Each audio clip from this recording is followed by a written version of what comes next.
எல்லாருக்கும் வணக்கம். டிஎன்பிஎஸ்சி இப்போ 2026க்கான ஆனுவல் பிளானரை ரிலீஸ் பண்ணியிருக்காங்க. இது குரூப் 4க்கு படிச்சுட்டு இருக்கிற லட்சக்கணக்கான பேருக்கு ஒரு பெரிய நியூஸ். ஆனா ஒரு நிமிஷம், இது நிஜமாவே ஒரு நல்ல செய்தியா இல்ல நமக்கான ஒரு வார்னிங்கா? வாங்க இத பத்தி கொஞ்சம் டீப்பா அனலைஸ் பண்ணி பார்க்கலாம். கண்டிப்பா இந்த கேள்விதான் நம்ம எல்லாரும் மனசுலயும் ஓடிட்டு இருக்கோம் இல்லையா? ஒரு பக்கம் பார்த்தா வருஷம் எக்ஸாம் வர்றது சூப்பர் விஷயம். ஆனா இன்னொரு பக்கம் சில நம்பர்ஸ் நம்மள கொஞ்சம் யோசிக்க வைக்குது. சரி, வாங்க இந்த ரெண்டு பக்கத்தையும் தெளிவா அலசி பார்த்து எது நமக்கான சரியான பாதைன்னு நாமளே ஒரு முடிவுக்கு வரலாம். இன்னைக்கு நாம ஒரு 5 முக்கியமான விஷயங்களை பார்க்க போறோம். முதல்ல, இந்த பிளானர்ல இருக்கிற 3 முக்கியமான அப்டேட்ஸ் என்னென்ன?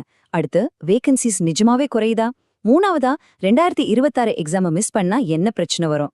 நாலாவதா, ஒரு புது சூப்பரான போஸ்டிங் ஆப்பர்ச்சுனிட்டி வந்திருக்கு, அது என்ன?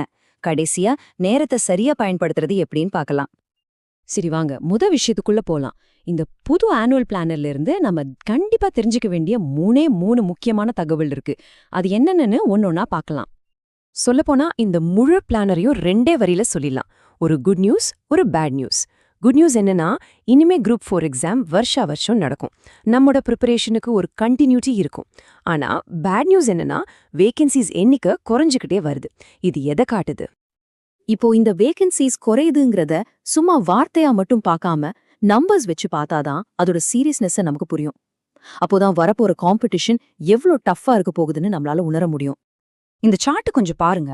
2023ல பாத்தீங்கன்னா 10,000க்கும் மேல வேகன்சிஸ். 2024ல அது அப்படியே 9,000 குறைஞ்சிருக்கு.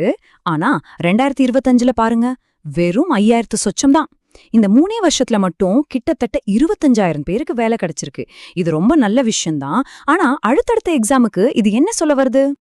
இதே ட்ரெண்ட்ல போனா 2026 டிசம்பர் எக்ஸாம்ல கிட்டத்தட்ட 5,000 வேகன்சிஸ் தான் இருக்கும்னு நாம எதிர்பார்க்கலாம். அதாவது வேகன்சிஸ் பாதிக்கு பாதி குறைஞ்சிருச்சு. இதோட அர்த்தம் ரொம்ப சிம்பிள் அண்ட் கிளியர். இனிமே ஒவ்வொரு மார்க்கும் உங்க லைஃப முடிவு பண்ண போகுது. போட்டி நினைச்சு பார்க்க முடியாத அளவுக்கு கடுமையா இருக்க போகுது.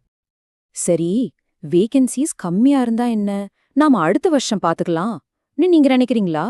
அப்படி நினைச்சா என்ன நடக்கும்? இந்த 2026 எக்ஸாம மிஸ் பண்றதால என்னென்ன பிரச்சனைகள் வரும்னு இப்ப பார்க்கலாம். இந்த டைம்லைனை கொஞ்சம் நல்லா கவனிங்க. 2026 டிசம்பர்ல எக்ஸாம்.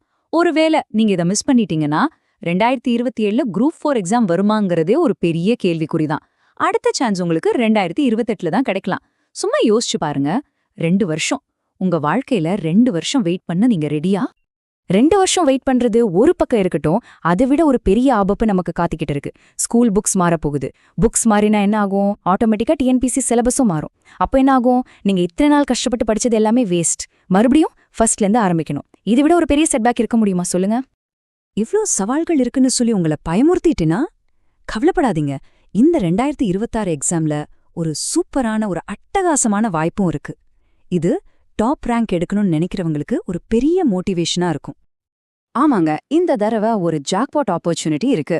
டாக்டர் எம்ஜிஆர் யூனிவர்சிட்டியில பர்சனல் அசிஸ்டன்ட், அதாவது PA போஸ்ட். இது லெவல் 16 கேட்டகரி. சிம்பிளா சொல்லணும்னா குரூப் 2 ஆஃபீஸர் ரேங்குக்கான சம்பளம் கிடைக்கிற ஒரு போஸ்ட். இதுல மொத்தம் 13 வேகன்சி இருக்கு. குரூப் 4 எக்ஸாம் எழுதி இப்படி ஒரு ஹை லெவல் போஸ்டிங்க்கு போறதுங்கிறது ரொம்ப ரேரான ஒரு விஷயம். இந்த போஸ்டோட பவரை ஒரே ஒரு விஷயத்துல சொல்லிடலாம்: சம்பளம். மாசத்தோட ஸ்டார்டிங் சேலரியே கிட்டத்தட்ட 60,000 ரூபாய். சும்மா நினைச்சு பாருங்க, குரூப் 4 எக்ஸாம் மூலமா இவ்ளோ பெரிய சேலரியோட ஒரு வேலையில சேரலாம்னா அது எவ்ளோ பெரிய மோட்டிவேஷன் கொடுக்கும். சரி, ஒரு பக்கம் பார்த்தா வேகன்சிஸ் குறையுது, இன்னொரு பக்கம் பார்த்தா ஒரு சூப்பரான போஸ்டிங் ஆப்பர்ச்சுனிட்டி இருக்கு. இந்த ரெண்டுக்கும் நடுவுல உங்ககிட்ட இருக்கிற ஒரே ஒரு சக்தி வாய்ந்த ஆயுதம் என்ன தெரியுமா? அது உங்க நேரம்தான். அந்த நேரத்தை எப்படி சரியா பயன்படுத்தணும்னு ஒரு சின்ன கதை மூலமா நாம இப்ப புரிஞ்சுக்கலாமாங்க. ஒரு ஊர்ல 3 பேர் இருந்தாங்க. 3 பேருக்குமே தலா 5,000 ரூபாய் கிடைக்குது. முதலாள் என்ன பண்றாருனா, அந்த பணத்தை வச்சு நல்லா ஜாலியா செலவு பண்ணிட்டு பணம் காலியானதும் மறுபடியும் பழைய நிலைமைக்கே போயிடுறார். 2வது ஆள் ரொம்ப புத்திசாலித்தனமா அந்த பணத்தை ஒரு முதலீடா போட்டு ஒரு சின்ன பிசினஸ் ஆரம்பிச்சு வாழ்க்கையில முன்னேறி போறார். ஆனா 3வது ஆள் அந்த பணத்தை சூதாட்டத்துல விட்டு இருந்ததை விட மோசமான நிலைமைக்கு போயிடுறார். இந்த கதையோட மாரல் என்ன தெரியுமா? அந்த 5,000 ரூபாய்ங்கிறது வெறும் பணம் இல்ல. அதுதான் உங்க கையில இப்ப இருக்கிற விலை மதிக்க முடியாத நேரம். உங்க உண்மையான செல்வம் பணமோ பொருளோ இல்ல, அது இந்த நேரம்தான். இது நம்ம எல்லாருக்குமே நடக்கிற ஒரு விஷயம் தானே. நோட்டிஃபிகேஷன் வரதுக்கு முன்னாடி 6 மாசம் இருந்தா அப்பா இன்னும் நிறைய டைம் இருக்குன்னு தோணும். எக்ஸாமுக்கு 2 மாசம் இருக்கும்போது டைம் ரொம்ப கம்மியா இருக்கேன்னு தோணும். 1 மாசம் இருக்கும்போது ஐயோ டைமே இல்லையேன்னு பதறுவோம். ஆனா உண்மை என்னன்னா, நேரம் யாருக்காகவும் நிக்காது. அது பாட்டுக்கு ஓடிட்டே தான் இருக்கும். அத ஆரம்பத்துல இருந்தே சரியா பயன்படுத்துறது நம்ம கையில தான் இருக்கு. இப்போ முடிவு உங்க கையில தான் இருக்கு. அந்த கதையில வந்த ஆள் மாதிரி உங்க நேரத்தை வீணடிக்க போறீங்களா? இல்ல அந்த 2வது ஆள் மாதிரி உங்க நேரத்தை சரியா முதலீடு செஞ்சு உங்க வாழ்க்கைய ஜெயிக்க போறீங்களா? இல்லனா 3வது ஆள் மாதிரி தவறான வழியில போய் இருக்கிற வாய்ப்பையும் இழக்க போறீங்களா? யோசிங்க. நல்ல முடிவா எடுங்க. இப்போதே செயல்பட ஆரம்பிங்க. வெற்றி உங்களுக்கே.